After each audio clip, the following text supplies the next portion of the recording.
Merci de vous savoir nombreux à suivre cette édition du journal sur la FM Télévision. Mesdames et messieurs, bonsoir et bienvenue. Débutons ce journal en politique. Le docteur Denis Mukwege, l'ancien Premier ministre Augustin Matata Ponyo et l'opposant Martin Fayulu exigent la recomposition des bureaux de la centrale électorale et de la Cour constitutionnelle. Dans une déclaration commune, ces trois acteurs politiques congolais ont également sollicité de la part des Nations Unies la condamnation du Rwanda, mais également la fermeture de toutes les frontières de la RDC avec le Rwanda. Nous y reviendrons dans notre prochaine édition. Vous le savez, c'est depuis le 24 décembre que la Commission électorale nationale indépendante a lancé l'opération d'identification et d'enrôlement des électeurs. C'est dans ce cadre que le président de la centrale électorale a adressé une correspondance à tous les chefs de confession religieuse, dont le représentant légal de la confession religieuse des églises autochtones Bangouza PV Longo, l'ambassadeur Lubasa Martin Mangelesi, qui au cours d'un culte a sensibilisé tous les fidèles de son église à s'enrôler massivement. C'était dans la commune d'Njili. Fifi Kalumbwe et Torres Satibou.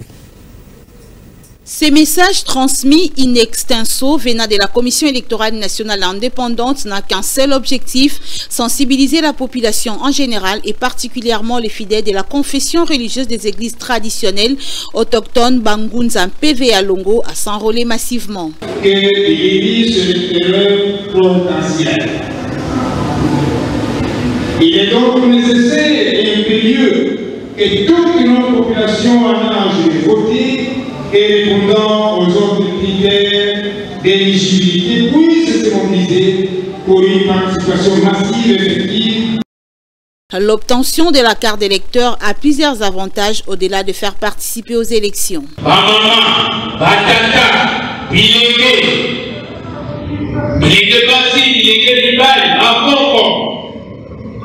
Donc, on a carte d'électeur. Il y a un bonnet et comme ça là, au Bessabiso, c'est là, il y a un bonnet au Salama en 2023. Bongo, on a via la charge, à 10 000 au Canada, la communiqué au Pessi. Voter, Totanga Yango, la Congo, il y a président, il y a Sénégal, Ayant compris les messages leur adressés sur la nécessité de s'enrôler, les fidèles de la confession religieuse des églises autochtones traditionnelles Bangunza PV à Longo, ayant compris les messages leur adressés sur la nécessité de s'enrôler, les fidèles de la confession religieuse des églises autochtones traditionnelles Bangunza PV à Longo ont manifesté leur volonté d'obéir au mot d'ordre du président de la CENI par les billets de leur chef spirituel Mangelesi Lubasa Martin à travers un défilé comme des coutumes.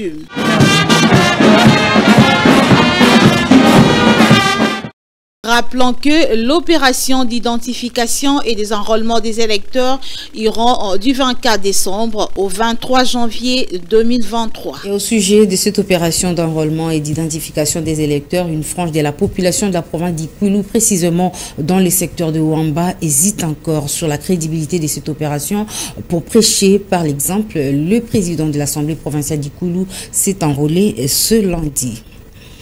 Les rebelles du M23 soutenus par le Rwanda n'ont pas encore quitté la région de Kibumba comme ils avaient annoncé lors d'une cérémonie la semaine dernière. Selon le président de la société civile de Niragongo qui le confirme à la FM Télévision, ces terroristes refusent à la population le retour dans cette zone, commettant également des actes barbares. Mombo Kamaya est au téléphone de Patrick Ngou. Suivez. Les M23 qui ne sont pas retirés, ils sont encore là. Et les déclarations d'abord, d'ailleurs, c'était vraiment une mascarade juste pour tromper l'opinion qu'à nationale qu'internationale. Mais en réalité, ici, il empêche même la population de regagner leur domicile. Et aussi, il y a plusieurs cas de violations de droits humains qui sont maintenant répertoriés par notre structure. Donc, la population qui voulait peut-être récupérer, voire même leurs biens qu'ils avaient abandonnés, ils sont vraiment soumises, parfois même aux tortures. Il y a même un moteur qui a abandonné sa moto et il a pris plus. Il a tracé des chemins dans les parcs nationaux de Virunga pour regarder les zones sous contrôle du gouvernement congolais. Donc, dire que les M23 c'est déjà réussi. C'est faux parce que même les Rwandais avec les militaires ils sont toujours visibles sur le territoire congolais. Mais qu'en est-il de la force de l'EAC qui devrait occuper cette région-là? Bon, les forces de l'EAC sont toujours là, et ils occupent seulement des positions où était les M23, c'est-à-dire Kanyamaoro, et une autre position donc côté des trois antennes Kibumba. Mais c'est juste vers les parcs. La partie où habite la population, où il y a des maisons, tout ça, elles sont toujours sous contrôle du M23 et les alliés, donc les Rwandais. Dans un autre registre, la question de la suppression de la zone salariale a poussé les professeurs de la ville de Boma à sortir dans les rues pour manifester leur indignation. Les pères professionnels de la CRE plaident pour son effectivité en vue de mettre fin à toute forme d'injustice dont ils sont victimes. C'est aussi cela le message contenu dans leur mémorandum remis au maire de la ville de Boma à l'issue de leur marche. On écoute à ce sujet Maurice Polo Kambou, membre de l'intersyndicale de l'EPST Boma dans leur province du Congo central. En train de dire et insister, Boma n'est pas une brousse, Boma c'est une ville. Et juste où l'État congolais va reconnaître que les enseignants d'ici ne sont pas des enseignants du village. Ce sont des enseignants qui payent, qui sont soumis à toutes les exigences socio-professionnelles. Ils payent les transports, ils payent les logements, ils payent tout. Nous allons en congé, j'espère. Et dans la province du Kwangu, on va parler de la réhabilitation de la route Kenge-Mwanga. Le lancement des travaux de cette voie sur financement du gouvernement central à plus de 2 millions de dollars américains a été fait par le vice-gouverneur de la province. Suivez Alexandre Paulin Kamania. Il s'agit d'une route longue de 280 km. La cérémonie du lancement de sa réhabilitation s'est déroulée en présence du directeur général adjoint de l'office des routes, le professeur Eko Fololeke, dont la société va exécuter le travaux. Sur l'axe routier Kenge-Mwanga est une route en terre bâtie dont le coût des travaux s'élève à 12,593 412 millions de dollars. Sur financement du gouvernement central, ils s'étendront sur une durée de 10 mois, a fait savoir le DGA de l'Office des routes, qui appelle la population à la collaboration avec les agents de cette société publique pour mener à bon port les travaux. Le vice-gouverneur Saturne Tangandandu a remercié le président de la République Félix Tshisekedi et le speaker de l'Assemblée nationale Christophe Mbosso pour leur considération envers les habitants de ces coins du pays, peu avant d'appeler la population à s'approprier ces travaux pour leur bénéfice et d'en faire bon usage.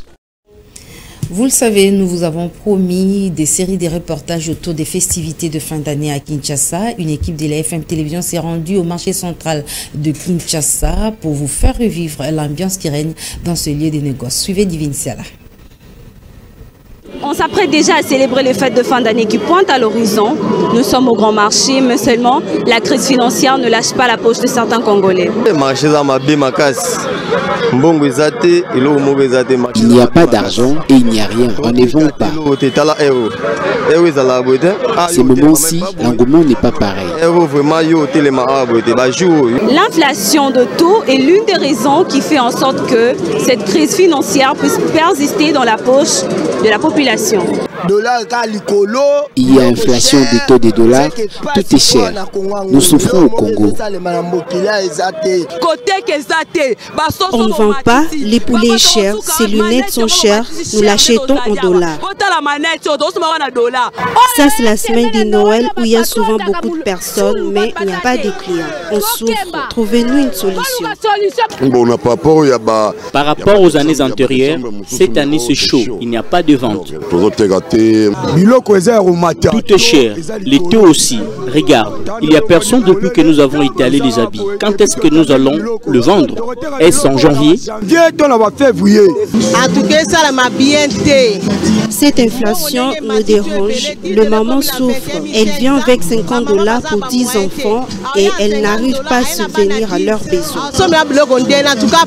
Soulignons que cette année, le réveillon de Noël et de Nouvel An se passeront dans des églises, contrairement aux années Covid.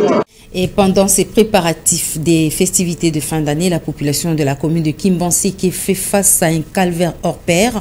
Cela est dû au manque des routes appropriées. Vous le savez, la route de cette commune a été endommagée après les pluies torrentielles qui se sont abattues dernièrement dans la capitale. Suivez les détails avec Igor Sombo et Enoch Mafouka. Impossible de mieux circuler sur cette route, déjà consommée à moitié par cette érosion qui se creuse de plus en plus. Pas moyen pour les véhicules de rouler à deux sens dans le même temps, il faut le faire à tour de rôle. La population fait porter le chapeau de cette réalité à la Régie des eaux qui avait récemment démarré les travaux d'installation des tuyaux en pleine route.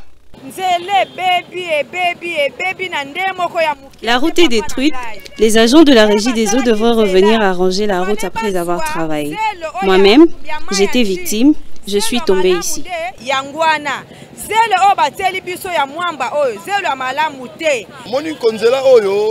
On souffre. Les autorités doivent trouver une solution. Déjà que le pluie continue, les maisons peuvent s'écrouler si ça continue comme ça.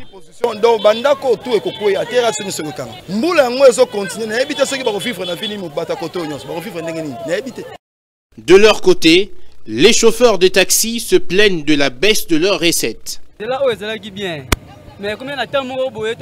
La route était en bon état, mais depuis le début de ces travaux, on n'arrive plus à bien travailler. On travaille dans des conditions très difficiles à cause des embouteillages. Le propriétaire de véhicules attend de nous quelque chose, mais aujourd'hui, le versement pose problème.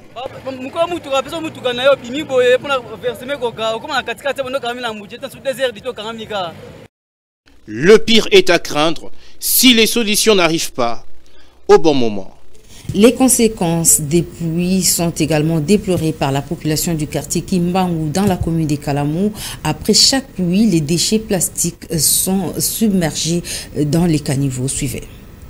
Ce n'est pas du tout beau à voir ni à sentir. Le visage qui présente les quartiers Kimbangu est péluisant. Bouteilles plastiques ça et là, des emballages étancés le long de rues, des déchets répandant des odeurs insupportables. C'est de cette manière que la population est contrainte de vivre avec tout le risque sanitaire que cela implique. En fait, pour ces bouteilles, je ne sais pas ce que pense le gouvernement pour Kinbopeto. Est-ce que ces gros sacs que ces gens ramassent peuvent se vendre à 3000 francs? Quand est-ce que ces bouteilles disparaîtront? Même des personnes qui les ramassent sont fatiguées. On ne sait pas où nous allons. C'est depuis plusieurs années que ces bouteilles traînent là. On y retrouve des chiens pourris, des enfants abandonnés. Ça nous expose à des maladies. Malaria autorisée. Des jeunes qui avaient pris l'initiative d'évacuer des déchets sont fatigués et regardent d'un mauvais œil les autorités qui, selon eux, étaient censées les rémunérer.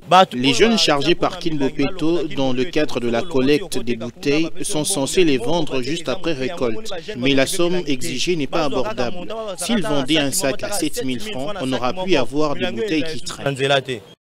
Lancé depuis octobre 2019 dernier, c'est depuis 2 ans donc que l'opération Kinbopeto existe. 2 ans sans impact visible dans cette région et beaucoup d'autres. En sport, l'association des sportifs musclés Action Masse organise une compétition provinciale du 28 au 30 décembre 2022 en perspective de la prochaine élection en tête du comité de cette organisation. L'annonce a été faite au cours d'une conférence de presse organisée ce lundi par le comité sortant Lionel Ngolo et Torres Atibou.